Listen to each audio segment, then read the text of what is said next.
Following up with our series on long-haul travel, this is segment 3, which will actually cover the trip from Perth, Australia to Kalispell, Montana in the US.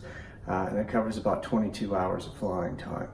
So it's in 2 parts. The first part is actually live footage as I go along from airport to airport, and then a recap once I reach my other destination. So let's have a look at that journey right now.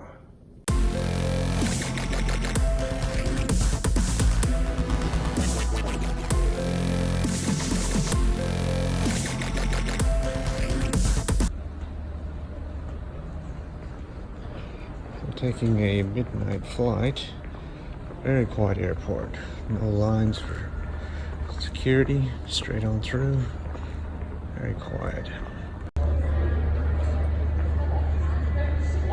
8:43, it begins. So the journey begins. Got a midnight flight out of Perth. It's a good time to fly out if you can sleep on the plane. It's a good time to book because the airport's very quiet, there's no lines. I got straight in, I got my coffee straight away, straight through security. There was no one there, I was the only one to go through security. A lot of the hassles of the airport, even the parking outside and the traffic outside was great. So my preferred time to leave. I've flown out of this flight before going to Japan, and that was a really good flight stay. You get a long sleep on the plane first night, which is good. I'm going to Sydney, so I'm only going to get a couple hours, but it'll nap keep me going. Alright, this is the first cappuccino of the trip, Perth Airport. It's about 16 ounces, $6.50, which for airport prices probably doesn't sound that bad. Perth is usually the most expensive for a cup of coffee. This coffee would cost between $4.80 and $5 outside the airport. It's not bad coffee, no brand cup, but there we go, we're off. Alright, I made it to Sydney Airport. It was a very uncomfortable ride over from Perth. I was on Virgin flight, and the plane was a 737-800. Didn't have any movie screens for on-flight entertainment. It's the first flight I've been on where you actually had to use your own devices and download an app onto it to access the onboard entertainment. It was a night flight, I wanted a nap, so it wasn't a big issue, but had that been a daytime flight, I'm trying to kill some time, that would have been an issue. So we need to embrace technology and have yourself a tablet. I have a tablet, but I would have to download that.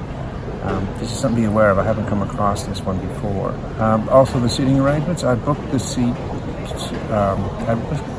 online months and months ago through Delta, and when I got there today and I checked in my bags, they gave me my boarding passes. I didn't really double check to see if they were the same seats, and they weren't. I ended up, instead of having the seat I want in the back of the plane, I got one in the middle, so I was scrunched up. Luckily I was between two slender women, so that wasn't a big issue. I've been caught up before in a center seat with 2 big burly guys, and made a very uncomfortable flight. And it was still quite uncomfortable. You have a window seat, you can lean against the window. If the aisle seat, you kind of slouch out that way. Being in the middle, it was still very uncomfortable, and so I didn't get much of a sleep, just kind of a naps along the way. And this wasn't a huge issue for me. I'm flying on my own as night flight, but there was a family there was a family where most of the members were deaf, and they had a teenage daughter who did all the translations for them, and they were split up on all different seats, all separated, so they really couldn't communicate with each other, and the mother was very upset about that, and that's a fair call. I guess the thing is to make sure that you check your flights before you go.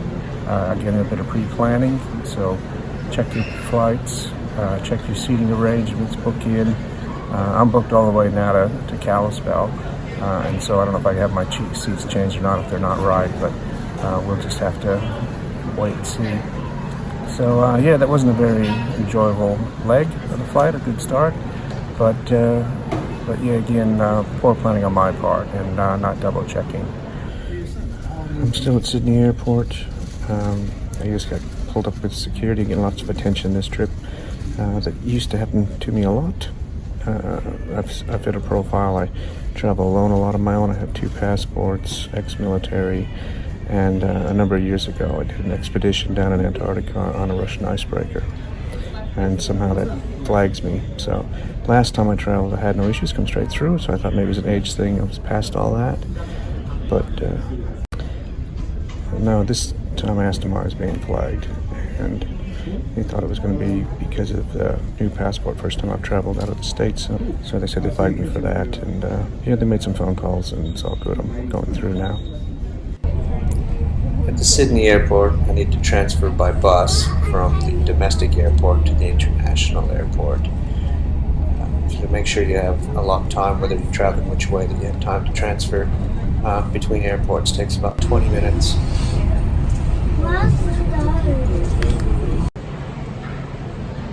One thing that did go right was my coffee in Sydney. There's McDonald's cappuccino. It was $5.25, which is only 25 cents more than I would have paid in McDonald's outside the airport in WA. So obviously it's cheaper here in Sydney than WA, so that wasn't too bad. Again, this is early, 7:30 in the morning. Airport's pretty quiet, so we get straight through, no problem. But $4.25 for a large cappuccino, which is about 16 ounces, and not a bad drop. A beautiful morning, leaving Sydney, heading for Los Angeles.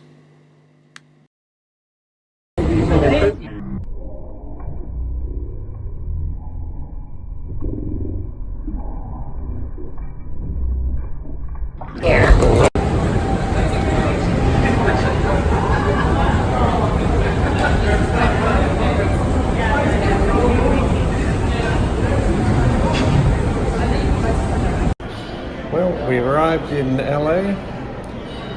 It was a good flight over with Delta. Had the TV screens, watched a few movies. It was a little over 13 hours, but went pretty well. Going through the airports, having nighttime and early morning flights, all the airports are quite empty, so it's quite easy to get through customs and all that.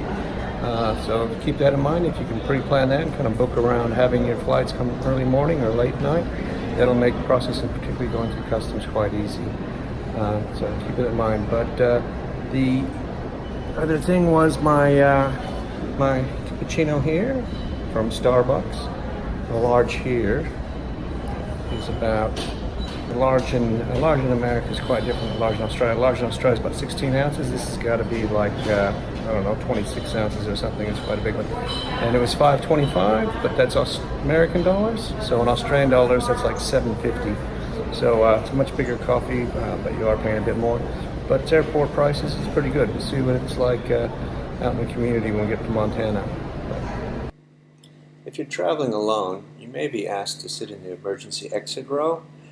And here's a list of all the requirements for that. This is good if you need extra leg room. You can stretch out in there. There's conditions. Hey, you have to be at least 15 years of age. You can't be traveling with anybody who needs your assistance. No children, elderly, disabled people. You need to be physically fit enough to be able to lift a 20-kilo door. There's also advantages for your long trips, so I didn't mind sitting up there, so you get a bit more leg room. Some of the downsides is that you can't put anything under your seat for storage. Everything you have has to go in the overhead bin. So if you need access to your stuff, it's a little bit harder. But it is nice having the extra leg room as we got. I also don't believe these seats recline. So if you need a seat that comes back, it's a bit more uncomfortable. I had to slouch a bit to make up for that. But it's still, if you're a very tall person or you need to stretch out your legs, these seats don't cost any more. We have arrived in Salt Lake City. Beautiful airport, all the facilities that you need. All right, we had a good flight from LA to Salt Lake. In Salt Lake now, good plane. Had recharging facilities, the entertainment screens. Yeah, it was good, hour and 10 minutes or so. And of course, I got a coffee. Coffee in Salt Lake was $6.50 for the 20-ouncer. We finally arrived at Kalispell Airport. Welcome to Montana. A beautiful airport, easy to get around. It's quite welcoming after a long journey. I look forward to getting to my house. Greetings. Well, I finally reached my destination in Kalispell, Montana, And this is my happy place. This is my cabin, my house in the U.S. I'll do a whole video on this and give you a little look around. It's quite a special place for me.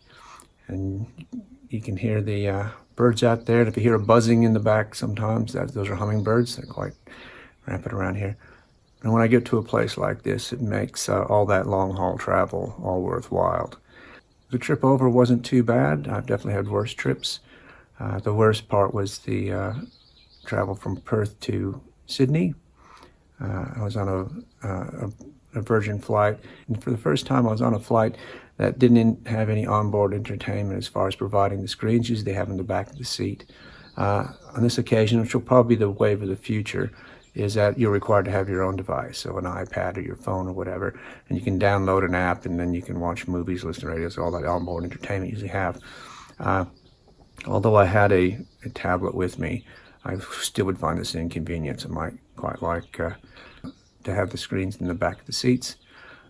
It didn't matter on that one. It was a midnight flight, so I tried to sleep and nap around the way, so it wasn't an issue. But if it had been a daytime flight and I didn't have an iPad or an iPhone, and I didn't know how to download the app, that could have been a very long and uncomfortable trip. Also, my seating arrangements, even though I booked my seats in advance, when I got my boarding pass, I tried to check in with a kiosk and it wouldn't accept it, and then asked for assistance, and they told me I had to go to the counter. And this has happened on occasion. I think it might have to do with all the connecting international flights. So I went in and checked in, and I was given my boarding passes all the way through to Kalispell. But I didn't double check what seats they actually gave me. And when I got on the plane, I realized these weren't the seats that I had pre-booked, which was a bit disappointing because I ended up with a middle seat, which I hate. Luckily, I was between two slender women, so it wasn't too crunch up, but still it's kind of uncomfortable in that center seat. You want to have an aisle seat to give you some access to your shoulders and easy to get out to the toilets and things like that, or a window seat where you can lean against the window. Especially on a night flight, the window seat's good because you can lean against the window and support yourself where you have a bit of a sleep. So that flight across wasn't very comfortable. I didn't get a lot of sleep. I had an explosive check done in Perth, which I didn't think that was that unusual. And then when I got to Sydney, I got checked again, first for the explosives, and then I was actually detained and taken to the side. And they questioned me about where I was going, how long I was going to stay, a lot of security questions. And then I started to feel like this is what I usually fall into. I always get a bit of extra attention. But on this occasion, I kind of insisted that I need to know why that I was being questioned. And they said that I was traveling for the first time on a new U.S. passport. So maybe that's the case. It was no big deal. So they made some phone calls to detain me for a while, and then phone calls came through, cleared me, and then I was able to proceed with my travels and got onto my next flight. And this was the long haul from Sydney to Los Angeles. And it wasn't too bad. Again, it was a Virgin flight, big airliner, lots of room. I had an aisle seat. It wasn't the one I picked, but it was near the back of the plane.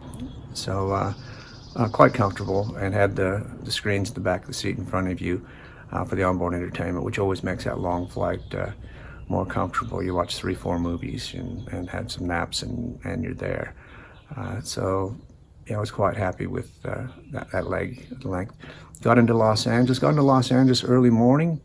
Now, all the airports, I left Perth late in the evening, arrived Sydney early in the morning, arrived Los Angeles early in the morning. On all three occasions you do that, the airports are very quiet. There's not many people through. You really want to look at booking that for yourself, particularly if you need extra time getting around. Los Angeles, when you go there in the middle of the day and you go to clear customs, there can be hundreds, if not thousands, of people in front of you. And they process them quite quickly, but it's just massive crowds. If you have an issue with crowds, that's a real problem because you're just packed in there like sardines with a lot of people. But coming in early in the morning, and I imagine late at night would be the same, if you can organize your flights around that, it was no problem. Grab my bags, walk through. Just the people on my flight, really, I was really surprised. And that was really excellent getting through that. And in Los Angeles, it was about an hour or so away. It wasn't too bad. Got myself a coffee. And flew up to Salt Lake City and got up to Salt Lake City. The plane going up there was a smaller plane, again, onboard entertainment. That one actually had USB recharging ports and a power point to recharge your equipment. So that was really handy. I like that. Because nothing worse than my laptop only lasts an hour or so, and if you're working or doing something on that and it goes flat, well, then you're kind of stuck. And I didn't have that on the big flights, or the first two flights, but that one I could have recharged all my gear along the way. I was able to use and charge my equipment inside the airport terminals. A few changes there. Some of the seats used to, in the airport terminal, had power points where you could charge stuff in. I noticed all of them in all the airports were not working. They were disconnected. You still had charging stations and you had wall sockets you could walk around and find, but the actual chargings in your seats, none of those worked at any of the places I stopped. Interesting point, again, having your stuff charged. And then from Salt Lake to Kalispell, Montana, another small plane, again onboard entertainment. Very friendly staff. It was just a quick jaunt. It was only like an hour and a half that time. Different travel times. It was about 3.5, 4 hours from Perth to Sydney. 13.5 hours from Sydney to Los Angeles. That used to be 14 plus hours, so planes are more efficient and travel a bit quicker now. So that was pretty good. I think it was like three hours up to Salt Lake, and then an hour 20, something like that, into Kalispell. Travel time wasn't too bad. And then got into Kalispell, and my sister was waiting there with my car, and drove myself to the supermarket and bought some supplies for the cabin, and then back here to my happy place. All in all, wasn't a bad journey. I've definitely had worse. So those little things hopefully you can visualize on your own trip over. Rest when you can, sleep when you can, and I'll give some more helpful hints later there. But I ate always on the plane food, plus I usually had snacks, always had coffees in the airports. So that's the recap of my trip over. I almost forgot, here at the end of the journey, here in Kalispell, Montana, nearest coffee is 6 minutes away, and it's 24 ounces for $3.90 US, which is about $5.60 Australian. So this is a large here. So the price is very similar, but twice as much coffee. So when you order a large in Montana, this is what you get. You found that helpful, and if you did, give me a thumbs up. And remember, you can follow me on my Facebook page, Your Journey Transitions, on my Twitter, on my Instagram, and LinkedIn. And also keep an eye on my website, yourjourneytransitions.com. I'll post some helpful documents and checklists and things along the way. I'm not quite sure when I'll get around to putting those up, but keep an eye on that website under documents, and there might be some helpful things there for you as well. Most importantly, remember to share my channel and these videos to anyone you know over 50, anyone that you would wish to have peace of mind in their retirement years. Until then, this is Rick Ward, your guide to the retirement stages, wishing you an extraordinary retirement. This is like a cocoon. What comes out of a cocoon? Butterflies. Are butterflies beautiful? Yeah.